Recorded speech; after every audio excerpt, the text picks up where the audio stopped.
Un imperio nacido en Anatolia saqueó Babilonia, hizo temblar a Siria y obligó a Egipto a mirar hacia el norte con temor. Sus reyes levantaron y sustentaron ese poder a partir de ciudades fortificadas y rutas comerciales que unían mundos distintos. Desde Atusa, en el corazón de Anatolia, construyeron una maquinaria política y militar capaz de cruzar grandes distancias, aplastar reinos rivales y disputar el control del Oriente Próximo a las mayores potencias de su tiempo. Durante siglos, el nombre del imperio hitita resonó en palacios, templos y campos de batalla. Sin embargo, su historia terminó marcada por la ruina. ¿Cómo pasa un pueblo que llegó a imponer su poderío y dominio durante la etapa del Bronce final a casi desaparecer de la memoria histórica? ¿Qué fuerza convirtió a los hititas en una superpotencia temida desde Babilonia hasta Egipto? ¿Y qué ocurrió para que aquel imperio que parecía destinado a perdurar acabara hundiéndose? Mi nombre es Andrei Biarens y hoy te invito a recorrer la historia del imperio hitita. Veremos quiénes fueron realmente, su origen, sobre qué bases edificaron su poder, qué causas los condujeron a saquear Babilonia, presionar a Egipto y finalmente qué factores los condujeron a su desaparición. Quédate hasta el final porque te lo cuento todo. Ya comenzamos. Para entender quiénes fueron los hititas, primero hay que mirar al lugar del que salieron. En el centro de Anatolia se extiende una meseta elevada, rodeada por cordilleras y abierta hacia varias rutas que conectaban mundos distintos. Hacia el sur estaba Siria y Mesopotamia, hacia el oeste el Egeo, hacia el norte las salidas hacia el Mar Negro. Esa posición convertía a Anatolia en un espacio decisivo. Quien lograra imponerse allí tendría en sus manos un puente entre regiones que movían metales, ganado, madera, tejidos, ideas y ejércitos. El historiador Trevor Bryce insiste en que el mundo hitita debe entenderse como una construcción histórica formada a partir de varias capas y no como una identidad simple nacida de golpe. De hecho, el propio origen de estos pueblos aún se discute. Una parte de la historiografía ha defendido una llegada desde el norte o el noreste, vinculada a las migraciones indoeuropeas, en algún momento entre finales del tercer milenio y comienzos del segundo milenio antes de nuestra era. Otra línea ha planteado una presencia más antigua en Anatolia, ligada incluso al debate sobre una posible rama anatolia muy temprana de las lenguas indoeuropeas. Hititas es un término que terminó imponiéndose en la tradición moderna, pero ellos hablaban la lengua de Nesa y gobernaban en el país de Ati. Bajo esa etiqueta convivieron elementos indoeuropeos, tradiciones anatolias más antiguas, contactos con poblaciones hurritas y una mezcla continua de influencias locales y externas. Por eso, algunos especialistas prefieren hablar de una identidad hitita en formación durante los primeros siglos. Se trata de un poder que absorbió paulatinamente territorios, lenguas, dioses y memorias hasta convertir todo eso en una estructura política nueva. Ese proceso empezó en una Anatolia que ya estaba conectada por el comercio. Antes de que Atusa, la futura capital del reino hitita, alcanzara su gran auge, la ciudad de Qanesh, también llamada Nesa en las fuentes antiguas, ya funcionaba como uno de los centros más activos de la región gracias justamente a las colonias mercantiles asirias. Desde ese punto del mapa circulaban recursos tan valiosos como la plata y el cobre, y salían hacia Anatolia estaño y tejidos. Uno de los primeros gobernantes que aparece con más fuerza en esta etapa es Anita, un rey asociado a la ciudad de Kusara. Su figura sigue rodeada de dudas, pero las inscripciones y los textos posteriores lo recuerdan como un conquistador decisivo en Anatolia central. Con él empezó a tomar forma un poder más amplio en una región que hasta entonces estaba dividida entre varias ciudades y reinos. Anita tomó Atusa y la destruyó. Sin embargo, con el paso del tiempo, esa misma urbe se convirtió en el corazón del reino hitita y después en la capital de su imperio. Sobre los restos de una ciudad derrotada se erigió el centro político, militar y religioso de Anatolia Central. Si estás disfrutando de este video, no olvides dejarme un me gusta, suscribirte al canal y darle a la campanita para que te llegue todo mi contenido. Desde ya te doy las gracias. De Hattusa perduran miles de tablillas que contienen tratados, rituales, leyes y correspondencia diplomática. Allí se levantó un poder cuya permanencia dependía de la capacidad de sus gobernantes para organizar un territorio complejo, mantener alianzas y convertir la escritura en instrumento de mando. Varios especialistas han insistido en que el reino hitita llegó a ejercer un papel central en la política del Oriente Próximo del Bronce Final, y esa centralidad empezó precisamente en una Anatolia que todavía estaba llena de fronteras porosas e identidades mezcladas. Los hititas surgieron en una tierra disputada y heterogénea. Tras su nombre hay una historia de mixturas. Incluso así lograron reorganizar Anatolia, convertir la destruida Hattusa en un baluarte imperial y lanzar campañas que los condujeron primero hasta Siria y más adelante a Babilonia. ¿Cómo lo lograron? Quédate porque de eso te hablaré a continuación. Desde Hattusa, el poder hitita empezó a moverse hacia el sur y eso modificó la escala del reino. Hasta entonces, Anatolia había sido un espacio de formación de competencia entre ciudades, de alianzas inestables y de una autoridad todavía en construcción. Sin embargo, cuando los reyes hititas dirigieron su mirada hacia Siria, entraron en un mundo mucho más rico y más peligroso. Allí estaban algunas de las rutas comerciales más valiosas del Oriente Próximo, además de las ciudades capaces de conectar Anatolia con Mesopotamia y con el Mediterráneo. En Siria empezaba también el verdadero examen de fuerza que le permitiría a un reino regional transformarse en algo superior. Y justo sobre cómo un reino regional se convirtió en un gran imperio trata mi libro Andreíadas, una aventura épica en 3 tomos que de seguro te va a interesar. Te dejo un enlace en la descripción de este video. En este proceso sobresale Hattusili I, quien gobernó aproximadamente entre el 1650 y el 1620 antes de nuestra era. La tradición hitita lo presenta como uno de los grandes reyes del periodo antiguo y como el monarca que convirtió a Hattusa en centro del poder. Bajo su égida, el reino inició su expansión. Las campañas que desató contra ciudades sirias como Alepo evidencian que los hititas, además de controlar la Anatolia central, pugnaban por dominar el sistema político y económico de Siria. Los expertos han insistido en que este movimiento hacia Siria fue una de las decisiones más determinantes de toda la historia hitita, porque abrió la puerta a la expansión, aunque también expuso al reino a conflictos cada vez más complejos. Después llegó Murshili I, cuyo ejército cruzó el río Éufrates y emprendió una campaña que terminó hacia 1595 antes de nuestra era, con el saqueo de Babilonia, uno de los grandes centros políticos y simbólicos del mundo mesopotámico. Sin embargo, después de despojar la ciudad, los hititas se retiraron, lo cual, a decir de los especialistas, se traduce en una limitada capacidad de establecer un control duradero del territorio. En el periodo antiguo hitita, la expansión militar avanzaba más rápido que la estabilidad política. Al interior del reino predominaba la inestabilidad en la sucesión al trono y en la familia dinástica se gestaban conspiraciones. Con la llegada de Telepinu al mando suceden acciones para reorganizar la monarquía y convertirla en una institución más estable. El llamado Edicto de Telepinu trató de fijar reglas de sucesión para limitar las luchas internas y dar continuidad a la dinastía. Algunos autores reconocen en esa disposición un esfuerzo serio para estabilizar el reino. Otros, sin embargo, ven en ella una evidencia de cuán crítica era la situación. En cualquier caso, el edicto indica que los hititas comprendieron dónde estaba una de sus mayores debilidades.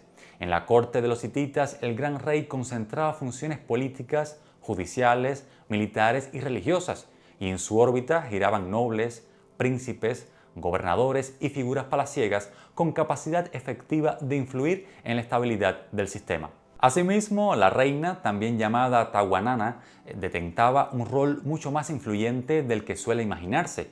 Tanto es así que podía mantener autoridad ritual y política incluso después de la muerte del rey. Esa continuidad daba a la corte hitita una densidad institucional singular dentro del Oriente Próximo de la época. La religión igualmente es un elemento insoslayable para comprender el mundo de los hititas. Aparejado a la conquista de nuevas regiones, venía pues la incorporación de dioses, cultos y tradiciones locales. De hecho, cuando se alude a Ati, también se dice que es el imperio de los 1000 dioses. El rey, a la par que dominaba pueblos distintos, debía actuar como garante sagrado, capaz de unir esa diversidad. Eso me hace reflexionar sobre el papel que ha jugado siempre la religión en los imperios. ¿Crees que se trata de un elemento indispensable o solo un camino fácil para consolidar el poder? Me gustaría leer tu opinión en los comentarios. Durante un tiempo, el reino hitita pareció atrapado entre sus propias crisis y la presión de sus vecinos. Sin embargo, en el siglo XIV antes de nuestra era, esa historia cambió y lo hizo gracias a Xupiluluima I. Con él, Ati se posicionó nuevamente como una potencia con ambición imperial. Varios especialistas lo catalogan como el arquitecto del resurgimiento hitita. El experto Gary Beckman, por ejemplo, argumenta que este monarca supo aprovechar una combinación entre fuerza militar, cálculo diplomático y crisis regional. Resulta que en Siria y en el norte de Mesopotamia se ubicaba Mitanni, un reino rival de consideración para los hititas y que durante décadas había ocupado una posición dominante en la región. El problema para Mitanni es que llegó a su momento de crisis justo cuando Ati volvía a tener un rey capaz de sacarle partido a esa situación. Gary Beckman y Trevor Bryce coinciden al afirmar que el ascenso de Xupiluluima fue, junto al resultado favorable en el escenario militar, el resultado de una lectura inteligente del contexto. Mitanni sufría tensiones internas y Egipto atravesaba por el desgaste político de la etapa de Amarna. Ati encontró justamente ahí la brecha para avanzar. Quien controlara Siria dominaba ciudades estratégicas, rutas comerciales, puertos, recursos y sobre todo el equilibrio entre las grandes potencias del período de bronce final. Desde Anatolia, Xupiluluima desplegó campañas que alteraron el mapa político del área. Sus tropas, tras derrotar a Mitanni, avanzaron sobre importantes ciudades y consolidaron una red de vasallaje que convirtió a Ati en el actor dominante del norte de Siria. Esos éxitos en el ámbito bélico elevaron el prestigio del rey hitita, así como el número de territorios bajo su mando y el volumen de recaudaciones. Además, de este modo se amplió el acceso a rutas y creció la capacidad de presión sobre Egipto. Antes de que el enfrentamiento entre hititas y egipcios involucrara a los ejércitos, el choque ocurrió en la arena diplomática. Tras la muerte de Tutankamón en el 1323 a.C., una reina egipcia, viuda e identificada por muchos investigadores como Angesenamón, envió un mensaje al rey de los hititas. En la carta le proponía al rey que le enviara a uno de sus hijos para que se casara con ella y así convertirse en faraón. Xupiluluima reaccionó con desconfianza. Mandó emisarios para comprobar si aquello era una maniobra egipcia o una verdadera oportunidad. Cuando se convenció de que el ofrecimiento era auténtico, envió a su hijo Sanansa a Egipto. Si aquel matrimonio se consumaba, Ati colocaría a un príncipe suyo en el trono del Nilo. Pero, como si se tratara de una típica telenovela, Sanansa murió justo antes de llegar a Egipto. Para los hititas esto se trató de una agresión intolerable, una traición egipcia. Y, aunque la simetría de las fuentes induce a interpretar los hechos con cautela, a partir de ese momento la relación con Egipto resultó aún más áspera. ¿Qué piensas hubiera sucedido en caso de que este matrimonio se hubiera consumado? ¿Cuánto habría cambiado la historia del mundo antiguo? Con los cautivos durante las campañas militares de Xupiluluima viajó también una epidemia de peste justo hasta el centro del imperio, y como resultado el rey y miembros de su familia murieron. Murshili II, el nuevo monarca, consideró que aquella enfermedad era una señal moral, religiosa y política. Por tanto, había que descifrar la ofensa cometida contra los dioses y por la cual los castigaban así. De este modo, el auge de Xupiluluima dejó al imperio hitita en una posición tan poderosa como inestable. Ati había extendido su autoridad sobre Siria, había intervenido en el equilibrio entre las grandes potencias y había abierto una herida diplomática muy profunda con Egipto. Al mismo tiempo, la peste empezó a golpear al corazón del reino y convirtió la expansión en una experiencia marcada también por el miedo, la pérdida y la incertidumbre. Lo que vendría después ya no sería solo una disputa por ciudades o rutas comerciales, iba a ser una prueba decisiva para medir hasta dónde podía resistir el poder hitita cuando la guerra exterior y la crisis interna empezaban a avanzar al mismo tiempo. El choque directo entre hititas y egipcios se tornó inevitable. La ciudad fortificada de Kadesh, en la actual Siria, constituía un sitio fundamental dentro de esta disputa, pues desde allí se vigilaban rutas y podía ejercerse presión contra los reinos vasallos. Además, mantenía abierta la puerta hacia el sur o el norte, en dependencia de quien la dominara. La batalla de Kadesh hacia el 1274 a.C. significó para el Oriente Próximo el momento en que dos potencias del Bronce Final enfrentaron toda la magnitud de sus fuerzas. El rey hitita Muwatalli II apeló a la inteligencia y supo aprovechar la dispersión egipcia en el campo de batalla. Ramsés II, en cambio, avanzó muy confiado y casi paga un precio altísimo por ello. Después logró rehacerse, resistió y salvó a su ejército de un desastre mayor. Este es un buen momento para explicar un poco el tema de los carros de combate, porque justamente en Kadesh se aprecia muy bien la lógica militar del Bronce Final. El carro egipcio era más ligero y más móvil. El hitita, en cambio, tendía a ser más pesado y a buscar un impacto mayor en el choque.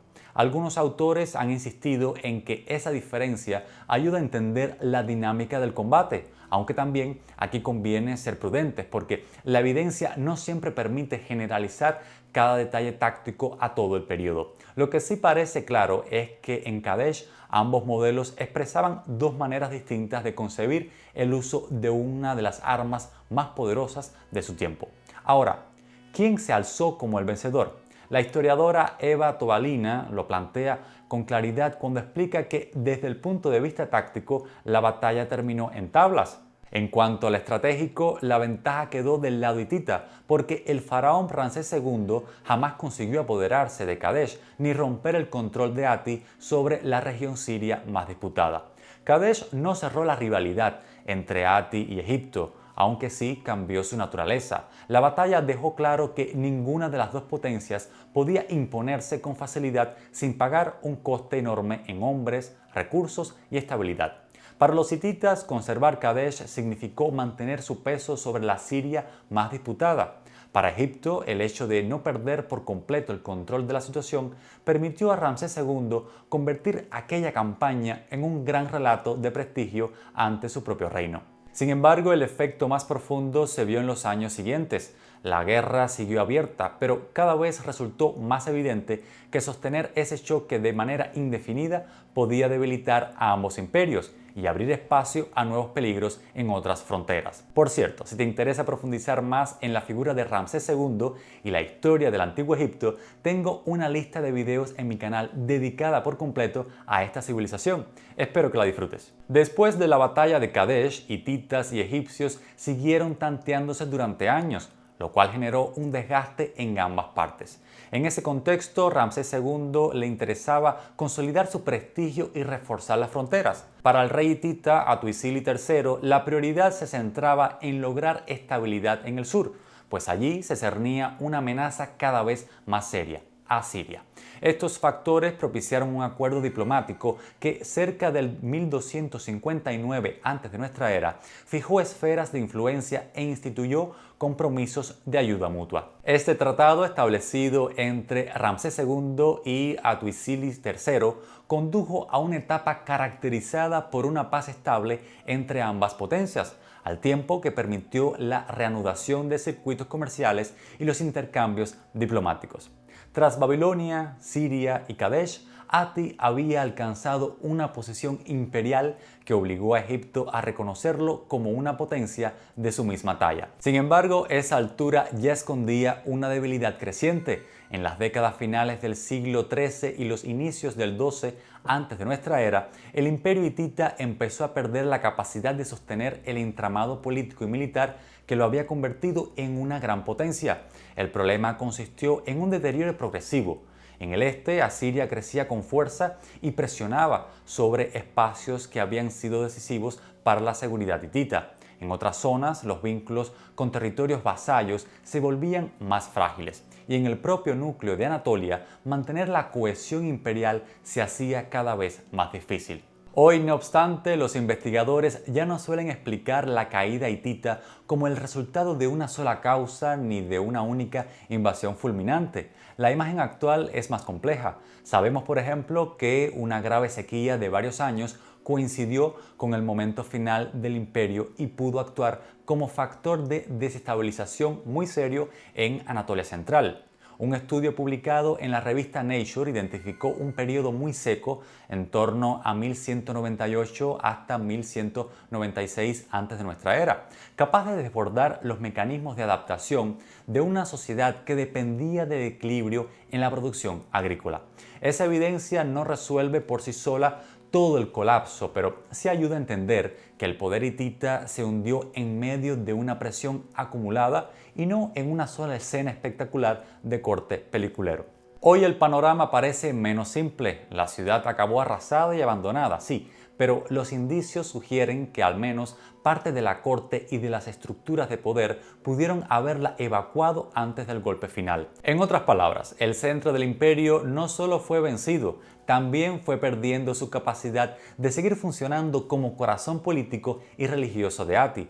Cuando Hattusa dejó de sostener el imperio, la gran monarquía hitita quedó herida de muerte. El último rey hitita del que tenemos constancia segura suele ser Shuppiluliuma II. Bajo su reinado, el imperio todavía intentó resistir, aunque ya dentro de un escenario mucho más frágil. Las campañas y los gestos de autoridad continuaron, pero el marco general había cambiado. Así, a comienzos del siglo XII antes de nuestra era, Ati dejó de existir como gran potencia imperial con centro en Hattusa. Ahora bien, la historia de los hititas no terminó por completo entre las ruinas de Hattusa. Parte de su herencia siguió viva en el norte de Siria y en el sudeste de Anatolia, donde surgieron o continuaron varios reinos a los que hoy llamamos neo-hititas. Entre los más importantes estuvieron Carchemish, situada junto al río Éufrates en una posición estratégica extraordinaria, así como Milit en la zona de la actual Malatia. A ellos se sumaron otros centros como Kummu, Gurgum, Tabal, Patina o Samal. En esos espacios sobrevivieron elementos del viejo mundo hitita, sobre todo en la cultura política, en la iconografía del poder, en ciertas tradiciones religiosas y en el uso de la escritura jeroglífica anatolia. Los hititas no fueron solo una potencia que brilló y desapareció, fueron un imperio capaz de reorganizar Anatolia, de proyectar su fuerza sobre Babilonia, Siria y Egipto y de dejar una huella que siguió viva incluso después de la destrucción de su capital.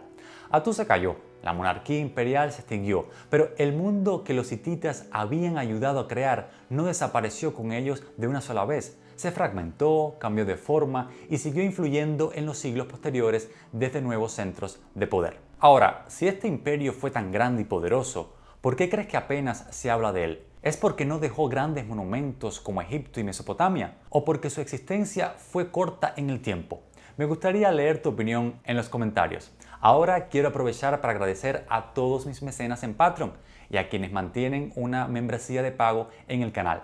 Y también te doy las gracias a ti por haber llegado hasta aquí. Quiero invitarte también a suscribirte, dejar tu me gusta y activar la campanita.